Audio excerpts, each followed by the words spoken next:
Hey guys, Ron here. Welcome to my deck profile. This is Megacolony, the clan that I've been playing since I started playing Vanguard a little over a year ago. Actually, getting close to 2 years ago now. Anyways, let's go ahead and jump right into the deck profile. This is a Protect clan, and you do have some cards with the Protect in your Grade 3 lineup. So you're going to want to run some Protect markers, but put those aside. Let's get right in. Starting with the G-Zone. So, the main stride that you go into, Overwhelm. This card is just, beauty. That's how much I love it. This card is so strong, and honestly, this is one of the main reasons why the deck can still function in today's meta. The fact that she gives me power for my opponent using their counterblast, and gives me draws just for the simple cost of a counterblast, and if not, power checks my opponent if they don't have enough on field. I gain a drive and a crit. She is beautiful. Second stride that we're going to be running is 4 of Gredora. Honestly, this is for the Grand Blue, Neonectar, and not too super many matchups, but honestly it's mostly for the Grand Blue and Neonectar matchup, as they suffer so much for this. Of course, if you see your opponent yeeting out like a million Grade 3s, you can just go ahead and I strike Gredora, and then they can't ride and they suffer for it. And I've actually had that happen at a couple local games. It helps me win. This mad boy, his name is Obturandus. He basically says if you leave an open field, like completely empty, nothing on it, I'm gonna stride him and you can only swing with your Vanguard. Congratulations, you doofus. This is Tyrantus. He's the GB8. Gives me plus 5,000 for every rested unit you have. That's it. Every unit gets plus 5,000 for every rested unit you have. Honestly, I kind of wish they had printed a better GB8, but we're not gonna complain. In this beautiful Riot sleeve, thank you to my best friend, is Zoa, one of our interesting finisher characters. By the way, each of these is considered a finisher, and each of these is considered a first stride. So, this basically has a combo with Death Ward and Antlion, which we do run, where basically he gets 100,000 power and you cannot guard him with Sentinels, and if he hits, you lose the game. Fun, right? Starting in our G-Guards, we have Relish Lady. She's sad. She is a 15k shield, which you just dropped a 20k shield for most likely, and you ask your opponent if they want to rest 2 units. If they don't, you draw a card, countercharge, and soul charge, which is pretty good for resource management, but other than that is kind of meh. Also, she flips up a G-Guard. This is Grisfort, one of the most important ones in today's meta. It hurts Ezel, Luard, Neonectar, other things that have good back row units. Basically, when my opponent's Vanguard attacks, I place this bad boy on Guardian Circle, Counterblast 1, force rest their back row. We need more G-Guards that do this.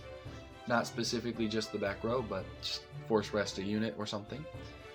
And then he gains plus 5,000 power for every 2 rested rested units that my opponent has. Dismal, we are running him because we would like to preserve the life of some of our units, most specifically a grade 1 in our deck. And then 2 Morphosian, because this is just the biggest shield we have. Free cost, it's a 25k shield. That is 5k bigger than a V heal trigger. Not amazing. It kind of hurts. Anyways, getting into the main deck, we are running 1 Machining Worker Ant because he is the only V starter we have, and I want a new one. Like, I'm not saying I hate his artwork, but I'm getting kind of bored of it. It's not really anything special. He's not like a cute little bug. He's just kind of robot ant. Alright, getting into the grade 3s. We're going to start off with 4 Gredora because she is the boss monster of this deck. By the way, if I hadn't mentioned before, this deck is all about locking my opponent out of the game in more so of a I stride overwhelm, I keep hand, and my normal unit does the rest of this for me. Gredora is one of the best resource management we have, as she can countercharge once every turn and force my opponent to not counterblast, but flip one of their open counterblasts down. It does not count as a counterblast. I'm talking to you, Nova Grappler. And then on top of that, she can lock down a column, so basically my opponent cannot call to the column of my choosing. Yes, this applies to Excel markers. No, it does not apply to all Excel markers if you choose the Excel marker. That would be overpowered against Ezel. This right here is Darkface Alicides. He is the 21k beat stick. If you just call him from your hand, he's pretty thick. And on place, you can counterblast one, soul blast one, choose an entire column, and none of the units in that column stand. That ability doesn't come in too much, but I have used it before. This is OG Darkface. Of course, we have 1 SP of each of these, because why wouldn't you? By the way, spent too much money on that one, but I waited. It went down. It's still worth it to me. I love her. She's great. $60. Oh my gosh. Anyways, this is Darkface. This is on stride. I can counterblast one, choose 2 of my opponent's units, force rest them. They do not stand during their stand phase, and if they are still there at the end of their turn, or at the beginning of my turn rather, I draw a card for each. On top of that, he has the interesting GB2 ability of when my opponent calls a unit to a circle. So let's say I'm calling Relish Lady. I can Soul Blast 2 and Force Rest that unit. He is insane. Basically keeps me on the board, keeps my opponent's board empty and or full for my overwhelm turn, and helps me not get hit. We are running 1 D-wall because he's searchable, very searchable. And honestly, I don't go into Zoa all that often to end games, so we're running one of him. He's one of the few Protect Marker units we are running. We are running 1 Machining Ornamental because this card is actually good. Her ability is when placed, rest all other rear guards, and I get to choose one of the 2 abilities to go off. And usually I pick the second. The first one is choose all rested rear guards, and they get plus 5,000 until end of turn. Meh in my premium deck. And the second ability is your opponent can only stand up to 2 units during their next stand phase. That's pretty dope. If I stride overwhelm and they have a full field, I want this on my field, and they can't do anything about it because I just drew a crap ton of cards and forced it so that they can't call to a column, and they also don't get to use those units. Getting into the grade 2 lineup, we have Punish Stag. This is a big staple boy in this deck. As he is on place, he gets plus 2,000. I choose one of my opponent's units, it cannot stand. Basically, free cost. I get an Interceptor, a 5k shield, whoop, and an 11k attacker, whoop, force rest an opponent's unit, whoop, and then, on top of that, at the end of my turn, at the end of my opponent's turn, if that unit is still there and in rest, I draw a card. Free draw. Very important in this deck. This right here is Machining Mantis. There's not too much to say about him. He's a 15k attacker, grade 2 turn, helpful, searches out my grade 3s. Yeah.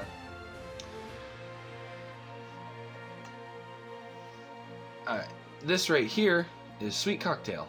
One of the more interesting grade 2s that I run. It's basically Punish Stag, but it costs an attack. It has to be boosted. Costs a counterblast. It has to be boosted, but it still gains the draw a card from my opponent's unit ability.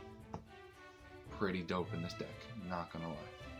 Getting into the grade 1 lineup, we are running 4 Mutant Star Shield because, well, a grade 1 PG, which I've found more useful than grade 0 PGs recently.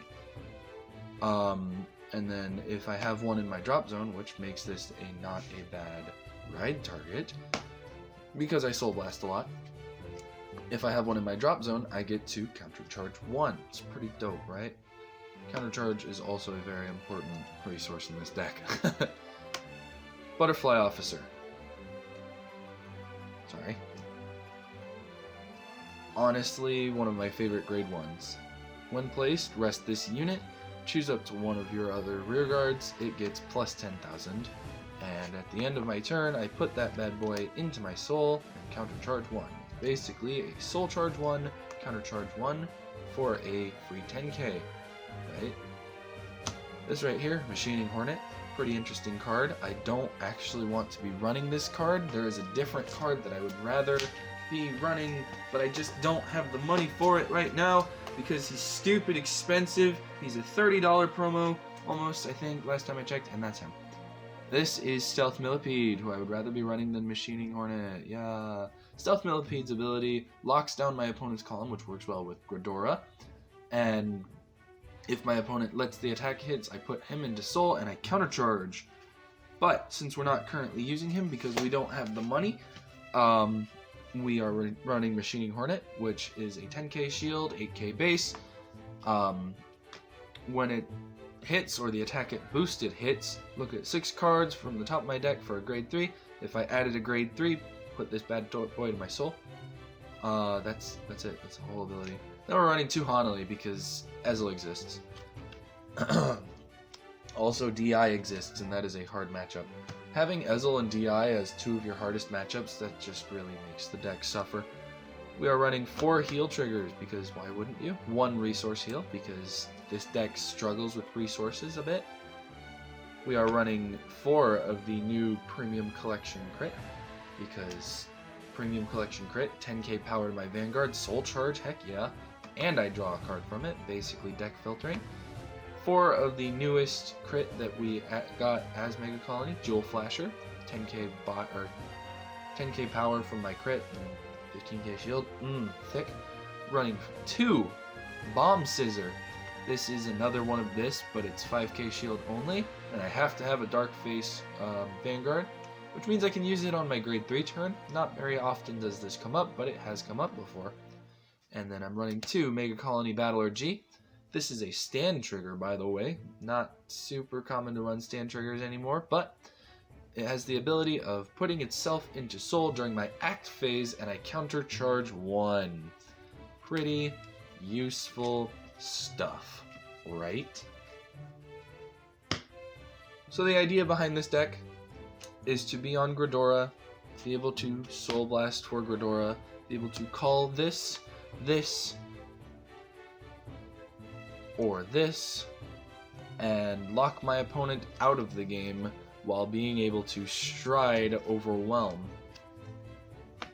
So that way I have draw power. This has become, so far in my opinion, one of the only ways Megacolony can win. It's kinda sad. Like, honestly, I would rather be able to actually have kill power, but being able to have this field set up, draw off of Overwhelm, lock a column because of this, lock a column, or sorry, make it so they can't call to a column, make it so that column is completely out of the game, make it so that way, I would honestly rather have Punish Stag on my field. I get draws off of some of the stuff that is frozen in that column, and then Hanali is just there to ruin your day and make it so you can't attack me. Anyways, that's gonna do it for this deck profile. Hope you guys all enjoyed. If you did, please consider subscribing and leaving a like, maybe. There will be more content coming out on this channel in the future, as I am just now starting out, and honestly, give me a little bit of time. I will be working on it. I'm trying to figure out where exactly I want to go as a direction for my channel. There's not going to be too many different directions. I do know it's mostly going to be Vanguard based, but I do also want to consider working on Smash, as I do love that game a lot. Thank you guys so much for watching. Please enjoy your day.